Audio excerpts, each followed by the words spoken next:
Welcome, beautiful! For today's video, we're gonna be cooking pancit. O karon sugdan na nato ang atong pagluto. Actually, simple ra kayo ni siya mga amiga. Ipagawas una, ipagawas ang imuhang kalaha, ighuman, mukuha ka sa imuhang olive oil nga mantika. Katog yung extra virgin, buhahan na lang ang mukaon, mahimong virgin. Okay, init naman ang atong olive oil. Ato nang ibutang ang ato ang baboy nga nagkisik-kisik. Okay, kasakit. Tingnan na siya kalus-kaluson din nga. Hangtod ang yung color mahimong brown.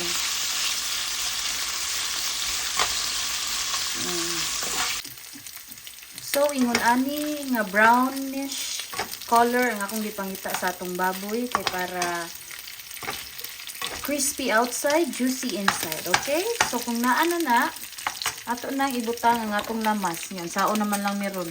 Saon man ako pagbutang. Nga, duha naman akong kamot. Oh, kana, usa. Unahon ginani mo ang garlic una. Kaya ingon pa nila, ang lamas sa sudan, parihara naglamas sa atong kinabuhi. Dapat colorful. Ano lang good kay para na ang kay mastorya. So, i-upload na ito itong Bombay. So, ako ang trip din ako pirmi. Ako nang isud tanan. Bahala ito. Kandusa nagmaayo balik.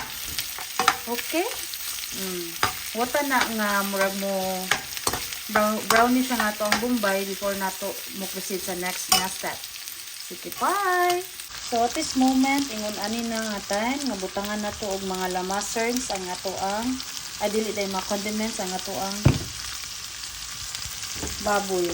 Ako nang buhaton kay para mo taste po ang atong baboy. So, asin na nagpaminta. Unya, butangan nimo, depende lang sa imong trip kung unsa ka parata. Kung parat imong kinabuhi, ihurot ang usa ka botelya. Kung di, okay kayo. So, what I do normally is, akong butangan og gamay nga sugar. Because, para mabalance ang iyahang taste. Gamay lang kayo, good. Ay, kay dagana, kay madiabetes kita. Okay? So, once manana, mix na po. Okay? Mix na. So, para di mo lata ang ato ang mga vegetables, ako unahon ni ang pansit o butang. Kaya ba mo ano? Kaya ang pansit diri sa Canada, murag bato. Gahi siya lutoon. So, kaya ba ka sa kumbana, ganahan siya mukaon o lata-lata nga may pagka basa-basa. Okay? So, yung ani ka lata ang akong ganahan before nako ibutang ang ako ang mga vegetables. Pero ang sunod akong problema karon, unsaon ako pagbutang kung ang usan ako kakamot naa sa mga vegetables na sa kamot na sa camera. Ihugra na tanan. Ihugra na tanan diha. Diba? Nara na Para healthy, mas healthy ang inyong pansit kay kuan man ni, mura man ni vegetable nga gipansitan. Okay? So, kung pananlitan gani nga mumok na inyong vegetable, pagsugod na og hiwa sa imong repolyo. Sa gikaingon ko pa, 1/4 ra akong gamiton kay tungod basin mo taas ang mong uric acid, problema na hinuon mi. Okay?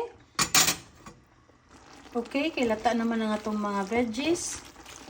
Ato nang ibutang ang pangpataas sa uric acid. So, ako nang ibutang last part because this is easily nga mo lata. Okay? So, kung satisfied na ka sa kalataon sa imong cabbage, kana, mura na gini siya vegetable nga gipansitan.